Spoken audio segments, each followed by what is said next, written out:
The Lambda H40695 is a member of the Alpha 400 watt family of power supplies from Lambda. These power supplies are used in a wide variety of places, with this custom version being used in an Ion Implant system used for the semiconductor industry.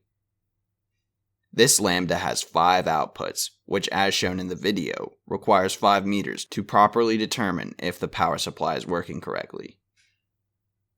ERD has repaired a variety of these power supplies by many OEMs, and as you can see in the video, we are able to load these power supplies at whatever load is needed. At ERD, we specialize in being able to repair the parts of semiconductor tools without needing the actual tool for the final test. We have over 20 years experience with the NSK line of motor controls and add new products as they become available on the market. Thanks for checking out the video. Subscribe to ERD TV for more videos of our repairs.